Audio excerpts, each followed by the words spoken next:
What would you do if the person you trusted most turned your happiest day into a spectacle for their own gain? My name is Clara, and I learned the answer to that question the hard way. At 28, I was ready to marry Ethan, the man who made my heart feel like it could sing.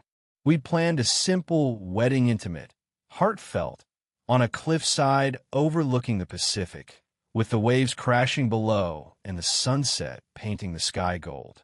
It was to be our moment, a promise sealed in love. But my stepsister, Vanessa, had other plans. We weren't always at odds. Growing up, Vanessa and I were close, despite our differences. She was the spark in every room, bold, magnetic, always craving the spotlight. I was quieter, content to let her shine while I found joy in the small things. A good book, a walk with Ethan, the way my mother's old locket felt against my skin. When our parents married 10 years ago, we became a blended family, and I thought we'd found balance. Vanessa's flair for drama complemented my calm, or so I believed. The trouble began when I announced our wedding date, June 12th, 6 months away. Ethan and I shared the news at a family dinner, our hands clasped under the table, smiles uncontainable. Everyone cheered except Vanessa. Her face tightened, her lips curling into a smile that didn't reach her eyes. June 12th, she said, voice sharp. That's bold.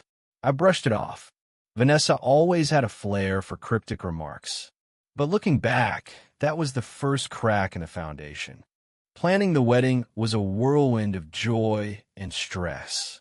Ethan and I poured our savings into it, choosing every detail with care. Wildflower centerpieces, a string quartet, a handmade lace veil I'd sewn myself. Vanessa offered to help, and I was grateful.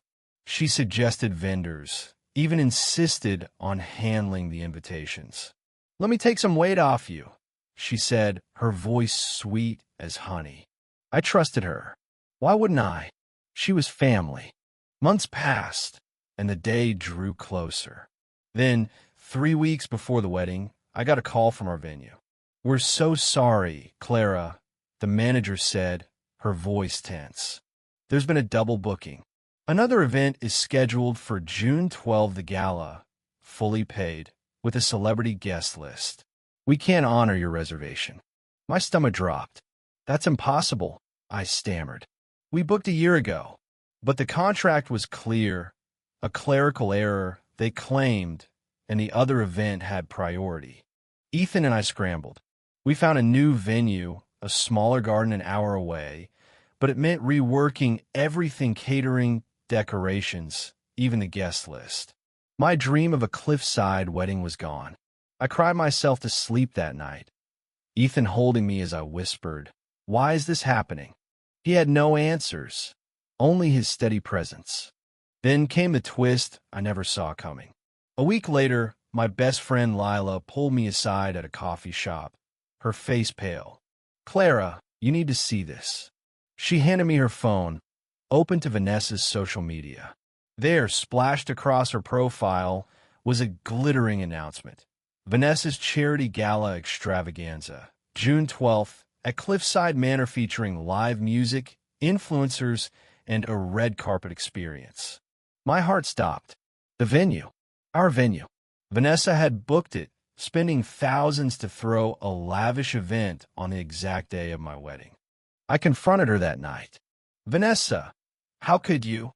I demanded, my voice shaking as I stood in her apartment, surrounded by her designer clothes and mirrored vanities. She didn't flinch. "Oh, Clara, don't be dramatic," she said, tossing her hair. "It's just a coincidence. My charity needed a big event, and that date worked. You'll have your little wedding somewhere else, right?" Her words cut deeper than I could have imagined. A coincidence? She'd known our plans down to the minute. This wasn't an accident, it was a theft. But the betrayal didn't stop there. The next day, I discovered Vanessa had sent out new invitations to our guest list, redirecting them to her gala. "A once-in-a-lifetime event," the cards read, promising champagne and celebrity sightings. Half our guests RSVP'd to her event instead, some apologizing, others assuming we'd postponed. My own aunt texted me, "Can't wait to see Vanessa's gala. When's your wedding again?" I felt like I was drowning. Then came the unexpected ally. My cousin Marcus, who'd always been a bit of a drifter, showed up at my door 2 days later. He was the last person I'd expected help from, quiet, awkward, usually lost in his sketchbooks. "I heard what Vanessa did," he said, his voice low but firm. "She's been bragging about it at family gatherings, saying she's stealing your thunder. I want to help." Marcus revealed he'd overheard Vanessa plotting with her event planner, laughing about how my boring little wedding wouldn't compare. He'd kept quiet, unsure how to approach me, but now he was here, offering something extraordinary, proof. Marcus had recorded Vanessa's conversation on his phone. It wasn't much, just a minute of her gloating about outshining me, but it was enough. I didn't know what to do with it at first. Part of me wanted to blast it online, expose her for who she was. But that wasn't me. I didn't want revenge. I wanted my wedding. Ethan and I made a choice. We wouldn't fight fire with fire. Instead, we doubled down on what mattered: our love, our commitment, our community. We sent out new invitations by hand, called every guest, and shared our story not with anger, but with honesty. "Our wedding is about love," we wrote. "If you're with us, we'd be honored to have you." Slowly, people responded. Friends offered to help decorate the new venue. My coworker baked a 3-tiered cake as a gift. Even Marcus, who'd never been one for crowds, volunteered to sketch portraits of guests as keepsakes. The day of June 12th arrived. Vanessa's gala went off as planned, all glitz and glamour, plastered across social media. I saw the poster in a sequin gown, posing with influencers, basking in attention. But at our garden wedding, something magical happened. The people who came were there because they chose us. The air was filled with laughter, the scent of wildflowers, and the soft hum of the quartet. Ethan looked at me like I was the only person in the world, and when we said our vows, I felt whole. After the ceremony, Marcus pulled me aside.